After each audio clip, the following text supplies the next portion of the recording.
welcome. Hello. Thriving in Uncertainty. Hello. I'm so honored to be here. I mean, it's been a couple years since you and I sat in front of each other, but we've been in constant communication about the future of work and what you're doing and just everything that's going on. So it's an absolute honor. Yeah, well, it is amazing to be here in conversation with you. And as with John, we gave the title to our conversation just to provide some context. Talk about this notion of reinvention and resilience. And we've got folks from Kenya, just as a side note here. This is great. I love how actually, how many countries do we have on here? Like, how many? Yeah. From as of today, or when I came on here, we had over 15 countries represented. That's amazing. From around the world. Amazing. And they just keep rolling in as folks are letting us know. So this is fantastic. I love that I'm seeing the scrolling, comments. The scrolling comments in place got folks from Detroit, from Brazil, from Simmons. And so for those of you who don't know Kayce is an amazing human being. She's a movie industry veteran. She's worked on 28 feature films with directors from Spielberg, Scorsese. She chose to leave this career in film to make a jump over to tech.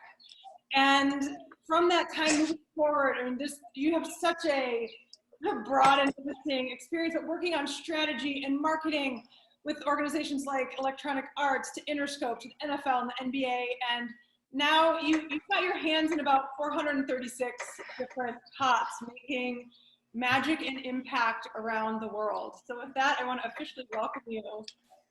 Thank you. That was I'm honored. Thank you. That was a really good introduction.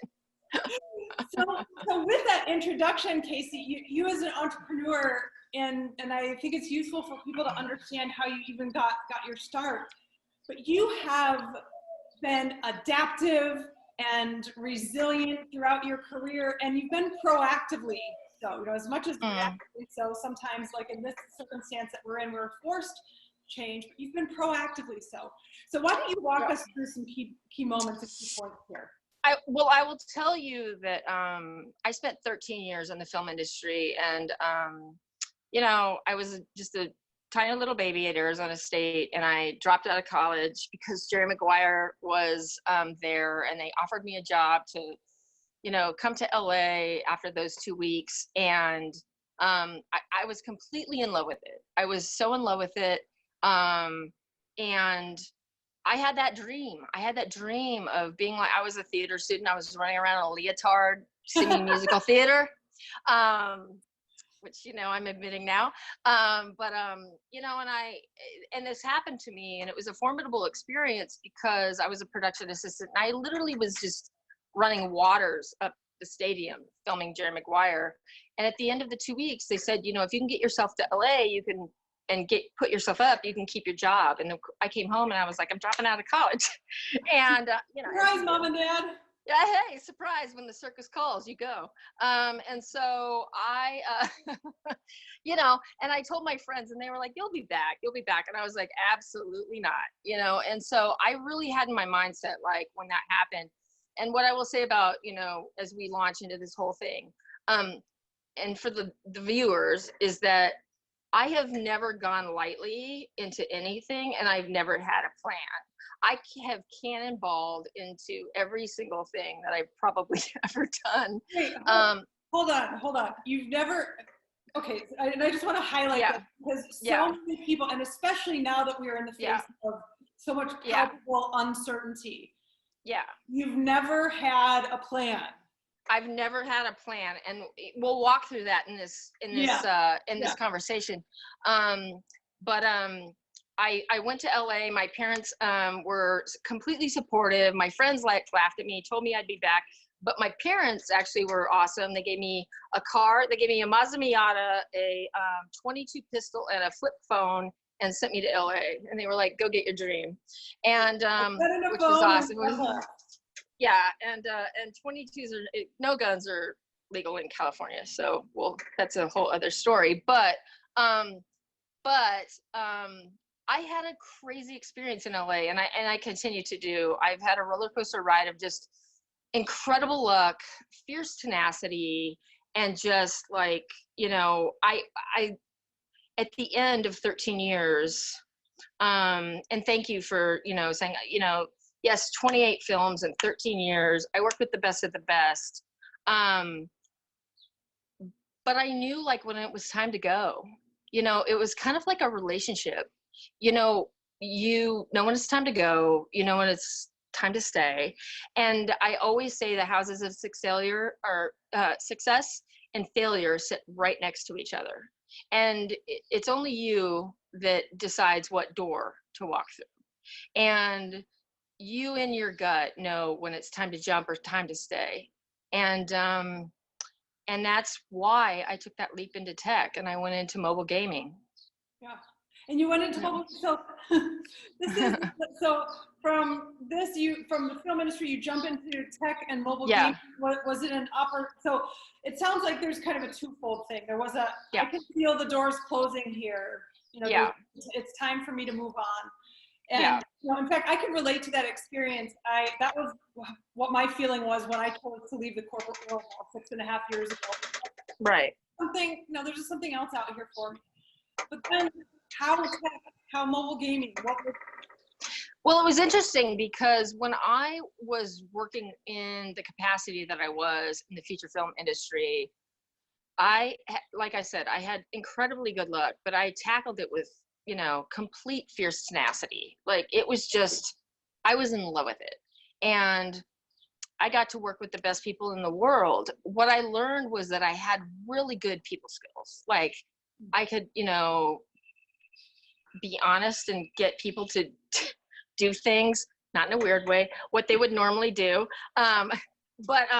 You know, it was just one of those things where you learn that you actually have people skills. And so in that, and I have to actually give props to the people that I work with, because they literally and figuratively let me sit at the table with people that were like now tech giants.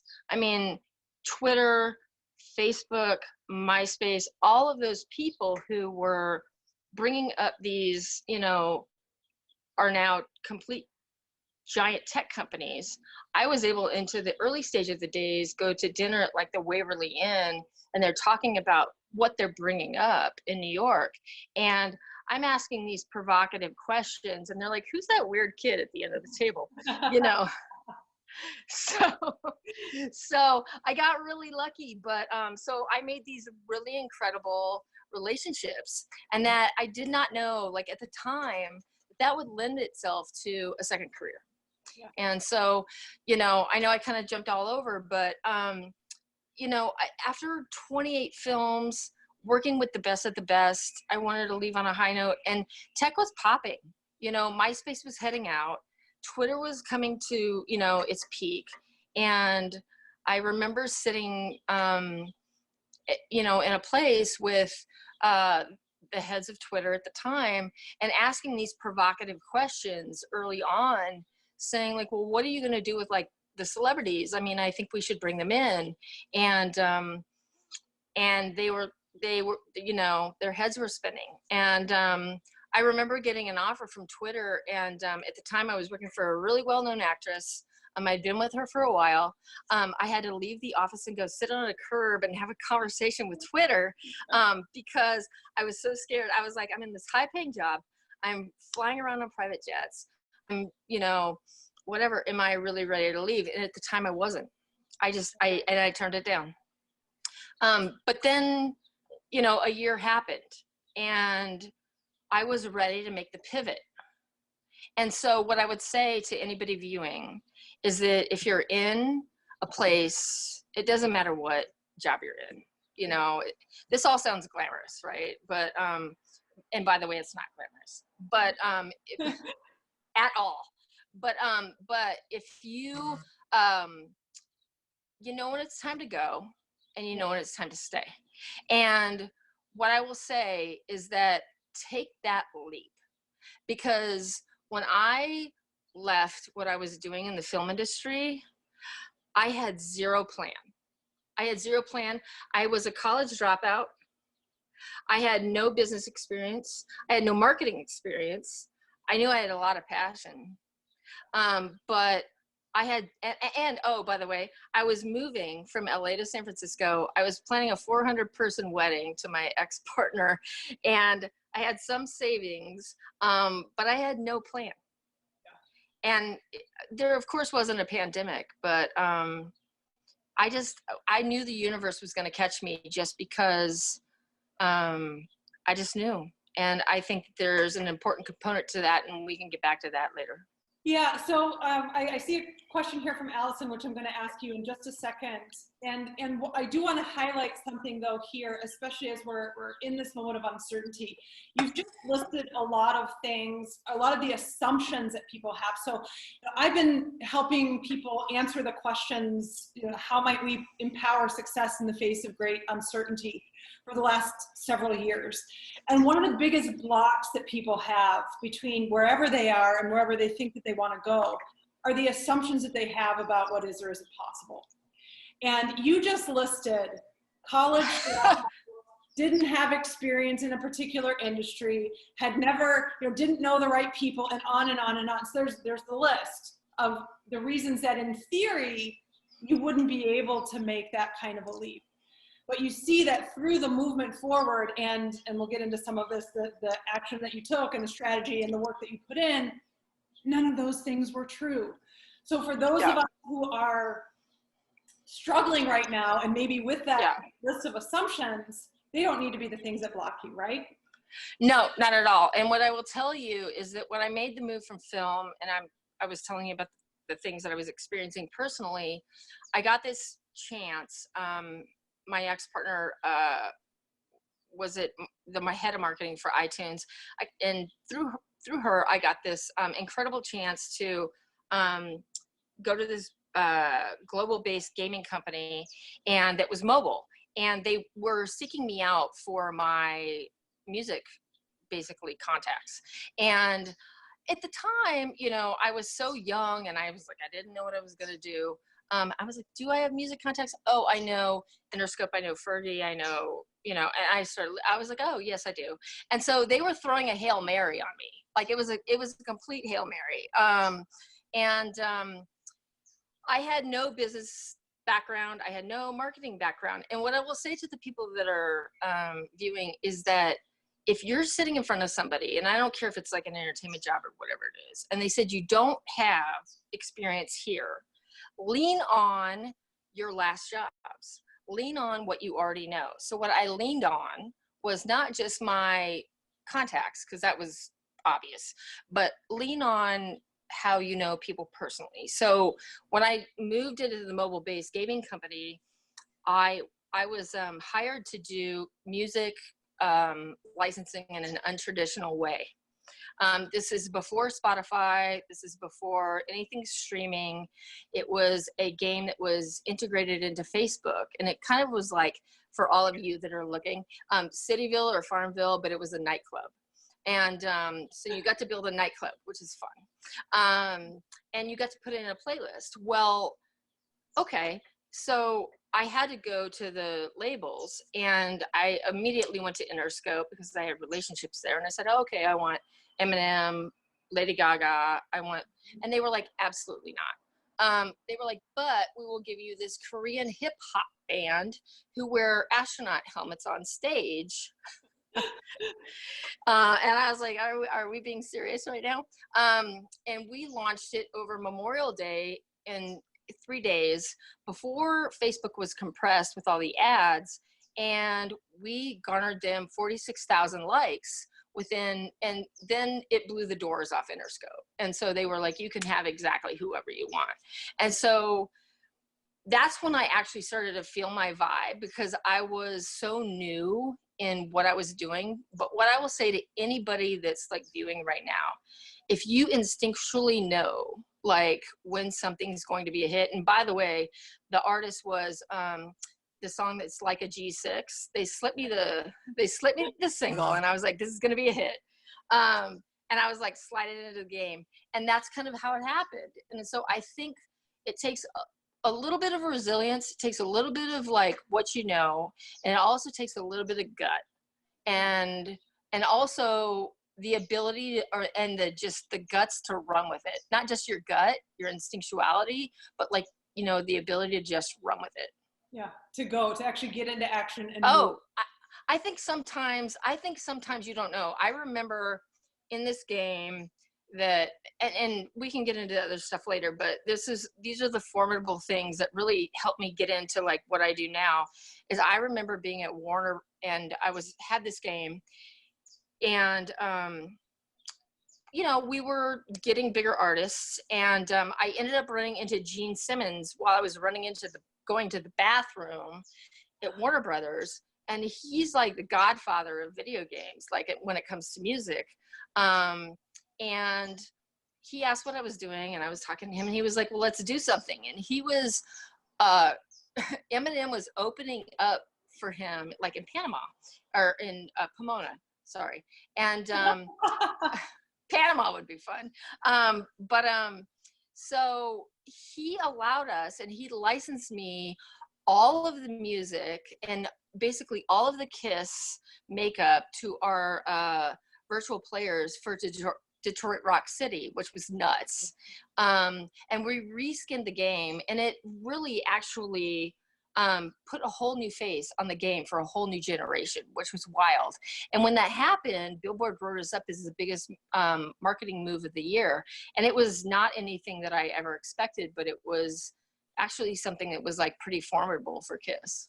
That you got into action doing it, which is great. Yes. Kayce, we have a question here from Allison that I want to make sure that we get. So do you think that it has helped you or hurt you not to have a plan? Well, Allison, that's a really good question.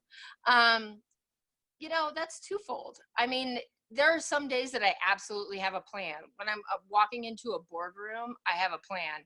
Sometimes I just have an idea, you know, I mean, and Elatia, we talked about this. I did a product that was Are you there? You're frozen. Just give a pause here on your video. Let's see if we can get Kayce back. So as we're waiting for the tech to unfreeze, please do add your questions and comments here in the chat for Kayce, so that we can make sure that that we can get them answered now and as we're moving forward. Kayce, I don't know if you can hear me right now, but you're frozen, so I don't know if you want to hop out and hop back in, or just stop your video there.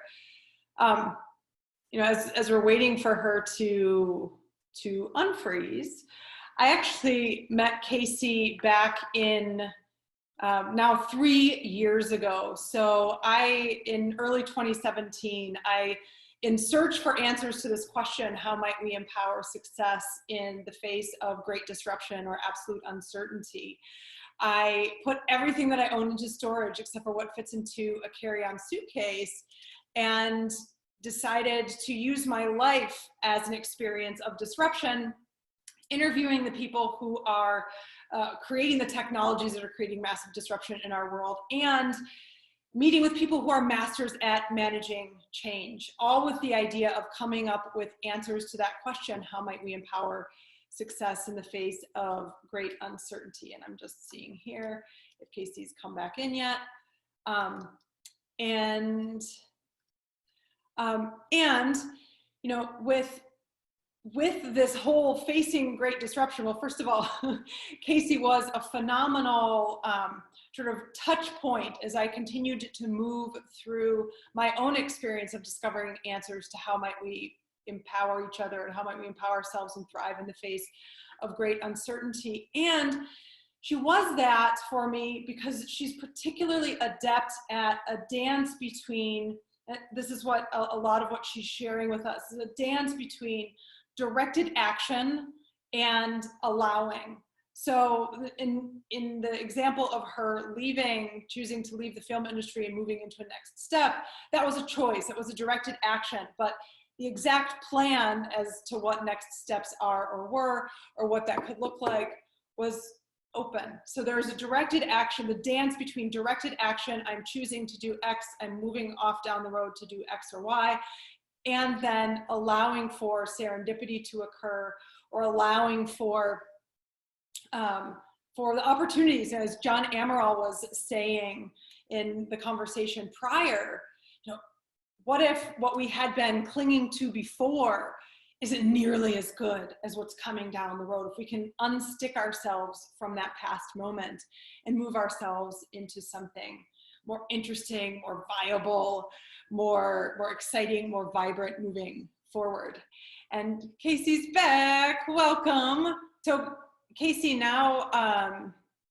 now that you're back with us, I was just sharing the story of how you and I met when I was in the midst of a journey looking for answers to the question, how might we empower success in the face of massive uncertainty? And talking about how one of the places where you and I had some strong touch points was this dance between directed action and allowing. So, when you left, when you chose to leave many of the places that you chose to leave, that was a directed action. You choose to build a product or project, you choose to enter into a partnership with folks. But then there's a certain allowing that happens in that. Yeah. And though there's something that you and I have been talking about for the last couple of days that I don't want to lose the opportunity for us to bring up here inside of this context, which is this notion of, so many of us are talking about, or so many people where we hear this a lot, that's probably a better way to say it, that, we got to get back to normal. We got to get back to there. And, there is, from what I see from my own research, from others' research, there's no going back. And so how do we make that shift into the going forward and creating something new and different?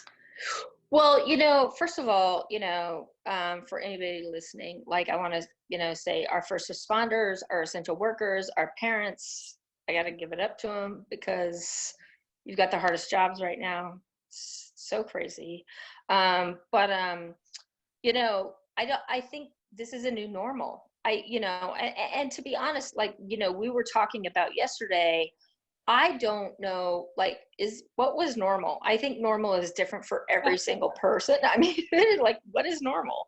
There's no normal family. There's a normal routine I think people take. They wake up, they go to the gym, or they feed their kids, they do whatever they do. But I think during this time, everybody is waiting to get back to normal. And you cannot wait. This is a slingshot, this is a slingshot. And when I say houses of success and failure sit right next to each other, you cannot wait to walk through a door. You're literally sitting on the street, waiting to figure out what you do. And I know, there are a lot of people who just, first of all, I think there's a lot of parents out there who are, essential workers. They've got 4 kids, maybe they're a single parent, they're doing their best. But it went from being like a parent to being, and their kids would go to school and they would come back and they would have dinner, to now you're either cozy living with your family, or you're trapped, however you choose to look at it, with your family, and you've got these kids, and now it's ramped up. You're not just a mom or dad, you're, the PE coach, you're the full-time chef, you're the nurse, you're the whatever. And what I will say is that, there's nothing that's going to be normal anymore. This is just, I hate to be the bearer of bad news, and I'm always a very positive person. But this is just how we have to choose to finally figure out to live. You and I were talking yesterday and I was telling you that when I finally realized this was serious, I was going through, looking at something on the television, and they announced COVID and Contagion was on the TV. You know what I mean? And it was a sick joke, but, I think, people just have got to, in the business sense, get used to the fact that we have to pivot. And so for me, there's a bunch of different things that I think like things have changed for me in terms of like strategic partnerships and like what that looks like and how do we pivot and like what makes sense. And for me, that's always existed in terms of like what a client needs in terms of launching Uber, doing something with the NFL, doing something, you know, with the MLS. And, you know, presently I'm doing something right now called VPE, which is like a virtual, like physical education thing. And that doesn't just start with just, you know, 5-year-olds. It spans across, you know, how many ages. So it's an instrumental, like just get down and figure out like what you're going to do to like keep yourself healthy, whether you're at home or you're outside or, you know, you get back to the gym. But I think it's a really like important thing when you are doing something, you have to wrap your head around the holes. So Right. find the holes in your business. Find the things that don't exist. So if you're a trainer, if you are a restaurateur, if you are, you know, whatever you're launching, doing, you know, trying to sustain, I think that it's a really good thing to sit back and just not like breathe heavy and say like, oh my God, how do I keep this afloat? And I know that that's really easy to do, but I think a really good thing is just to sit back and breathe and say like, how do I find the holes? Yeah, so that's, Kayce, that's a great point. And we are, believe it or not, already at the bottom of the hour. So I want to just thank you so much for sharing this time and space with us, for giving us this perspective that we, first of all, we don't need a clear map about where we're going. We don't need to have done anything in order to do something, meaning we can just get into action and create it. And then thirdly, here you're talking about this notion of seeing the opportunities in the in-between pieces. Yeah, well, thank you. And thank you for everybody watching, being patient with my blackout on my phone. Well, we got you. We got you. Thank you so much, Kayce. I appreciate it. All right. Thank you so much.